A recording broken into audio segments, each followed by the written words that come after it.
આપ સર્વોને હેતપૂર્વક જય શ્રી સ્વામિનારાયણ। આજની સત્સંગ કથા વાર્તા નિજ મંદિર સાવરકુંડલા પવિત્ર ચાતુર્માસમાં આપને શ્રીમદ ભાગવતના દશમ સ્કંધની કથા સાંભળશું। અધ્યાય 49। શ્રી શુકદેવજી બોલ્યા કે હે રાજન, પછી અક્રૂર પુરુવંશી રાજાઓના યશરૂપ તેમને બંધાવેલા દેવમંદિરો તથા બ્રાહ્મણ મંદિરોથી યુક્ત હસ્તિનાપુર ગયા, અને ત્યાં જઈ ધૃતરાષ્ટ્ર, ભીષ્મ, કુંતી પુત્ર સોમદત્ત સહિત બાહ્રલિક, દ્રોણાચાર્ય, કૃપાચાર્ય, કર્ણ, દુર્યોધન, અશ્વત્થામા, પાંડવો તથા બીજા સંબંધીઓને મળ્યા।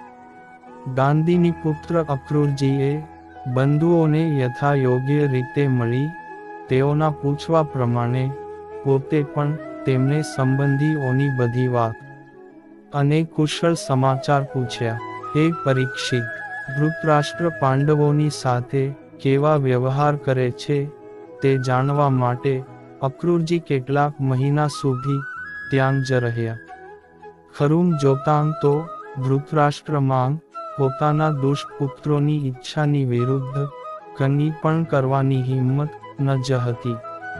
તેઓ તો શકુની વગેરે દુષ્ટોની સલાહ પ્રમાણે જ કામ કરતા હતા। પછી પાંડવોનો પ્રભાવ, શસ્ત્ર આદિની નિપુણતા, બળ, શૌર્ય, વિનયાદિક સદ્ગુણો તથા તેઓ પર પ્રજાનો સ્નેહ ન સહન કરતા ધૃતરાષ્ટ્રના પુત્રોએ અન્નમાં ઝેર આપ્યું વગેરે જે દુષ્ટકૃત્ય કર્યું હતું, અને બીજું જે કરવા ધાર્યું હતું તે સર્વ વિદુર તથા કુંતીએ અક્રૂરજીને કહી સંભળાવ્યું। કુંતાજી પોતાના ભાઈ અક્રૂરજીને આવેલા જોઈ તેમની પાસે જઈ જન્મભૂમિને સંભાળતાં આંખમાં આંસુ લાવી બોલ્યાં, હે સૌમ્ય, મારા માતા પિતા, ભાઈઓ બહેનો, ભાઈઓના પુત્રો, મારા કુળની સ્ત્રીઓ તેમજ મારી સખીઓ મને યાદ કરે છે કે નહીં? શરણાગતનું રક્ષણ કરનાર અને ભક્તો ઉપર પ્રેમવાળા મારા ભત્રીજા ભગવાન શ્રીકૃષ્ણ તથા કમળ સમાન નેત્રોવાળા બળરામ તેમની ફોઈના છોકરા પાંડવોને યાદ કરે છે કે નહીં? જેમ વરુઓની વચ્ચે રહી હરિણી શોક કરે તેમ શત્રુઓની વચ્ચે રહી શોક કરતી મને તથા પિતા રહિત મારા પુત્રોને શ્રીકૃષ્ણ ધીરજનાં વાક્યો કહી શાંત કરશે। હે કૃષ્ણ, હે મહાયોગીન, હે જગતના આત્મા, હે જગતનું પાલન કરનાર, હે ગોવિંદ, પુત્રો સાથે પીડાતી મને શરણાગતને આપ બચાવો। આ મૃત્યુરૂપ સંસારથી ડરતાં મનુષ્યોને આપ ઈશ્વરના મોક્ષદાયી ચરણ કમળ સિવાય બીજું કંઈ શરણ હું જોતી નથી। શુદ્ધ ધર્માત્મા પરબ્રહ્મ પરમાત્મા યોગેશ્વર અને જ્ઞાન સ્વરૂપ શ્રી કૃષ્ણને મારા નમસ્કાર હો। હે કૃષ્ણ, હું તમારે શરણે આવી છું। પછી શ્રી શુકદેવજી બોલ્યા, હે રાજન, તમારા દાદીમાં કુંતાજી આ રીતે પોતાના સ્વજનોને તથા જગદીશ્વર શ્રી કૃષ્ણને યાદ કરી દુઃખી થઈ રડવા લાગ્યા। એટલે કુંતાના સુખે સુખી અને દુઃખે દુઃખી મહાયશસ્વી અક્રૂરજી તથા વિદુરજીએ તેમના પુત્રોની ઉત્પત્તિનાં કારણ ધર્મ, વાયુ તથા ઇન્દ્ર વગેરેના નામો કહી તેમના પરાક્રમો વર્ણવી તેમને શાંત કર્યા। પછી અક્રૂરજી મથુરા જવા તૈયાર થઈ પોતાના પુત્રો ઉપર પ્રેમ રાખનારા અને પાંડવો ઉપર વિષમ દ્રષ્ટિવાળા રાજા ધૃતરાષ્ટ્ર પાસે ગયા, અને સર્વ સંબંધીઓની વચ્ચે બંધુ શ્રીકૃષ્ણ તથા બળરામ વગેરેએ સ્નેહને લીધે જે કહ્યું હતું તે તેમને કહેવા લાગ્યા। અક્રૂરજી બોલ્યા, હે વિચિત્ર વીર્યના પુત્ર, હે કુરુઓની કીર્તિને વધારનારા, તમારા ભાઈ પાંડુ મરી ગયા એટલે હવે તમે રાજ્યાસન પર બેઠા છો। છતાં ધર્મથી પૃથ્વીનું પાલન કરશો, સદાચારથી પ્રજાઓને પ્રસન્ન કરશો અને પોતાના સંબંધીઓ તરફ સંભાવે વર્તશો, તો કલ્યાણ અને કીર્તિ પામશો. પરંતુ એથી ઉલટી રીતે આચરણ કરશો તો લોકમાં નિંદ્ય થઈ નરકમાં જશો. માટે પુત્રો અને પાંડવો તરફ સમભાવથી વર્તો.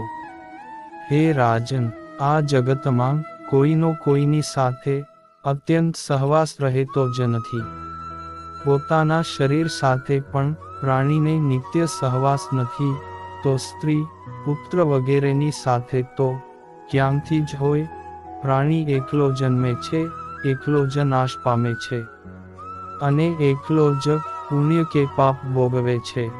જેમ બીજા જળચર પ્રાણીઓ માછલાંના જીવનરૂપ જળને લઈ જાય, તેમ અલ્પ બુદ્ધિવાળા મનુષ્ય અધર્મથી એકઠા કરેલા ધનને, બીજા પુત્ર વગેરે અમે પોષણ કરવા યોગ્ય છીએ એવા બહાના કાઢી લઈ જાય છે.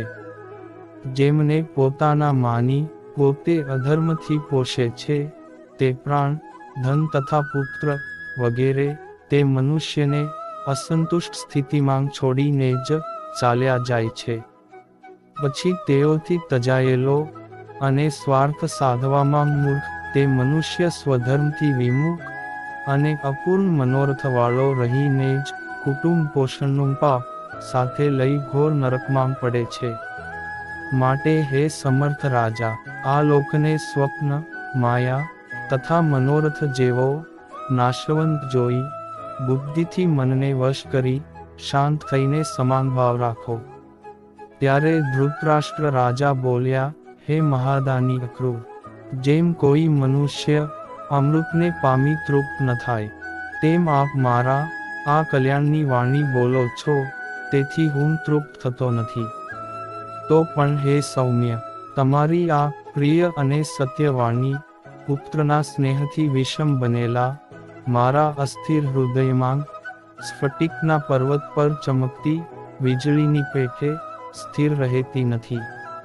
પૃથ્વીનો ભાર ઉતારવા યદુના કુળમાં અવતરેલા તે ઈશ્વરની માયાને કયો પુરુષ ઓળંગી શકે તેમ છે. ભગવાનની માયાનો માર્ગ અચિંત્ય છે. તેઓ પોતાની એ માયા દ્વારા સંસાર ઉત્પન્ન કરીને તેમાં પ્રવેશ કરે છે અને ભિન્ન ભિન્ન કર્મો તથા કર્મફળોને સેવે છે. આ સંસાર ચક્રની ગતિમાં તેમની અચિંત્ય માયા શક્તિ સિવાય બીજું કંઈ કારણ નથી. હું તે પરમ ઐશ્વર્યશાળી પ્રભુને નમસ્કાર કરું છું.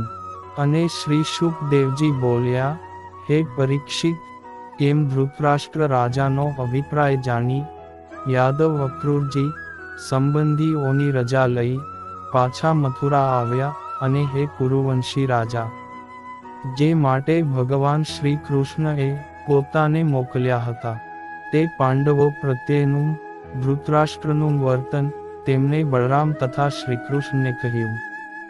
ઇતિ શ્રીમદ ભાગવત મહાપુરાણના દશમ સ્કંદ પૂર્વાર્ધને વિશે 49મો અધ્યાય સમાપ્ત. ને હવે પછીની કથા વાર્તા આપને આગળના ભાગમાં સાંભળશું. અત્યારે આપ સર્વોને ભાવથી જય શ્રી સ્વામિનારાયણ.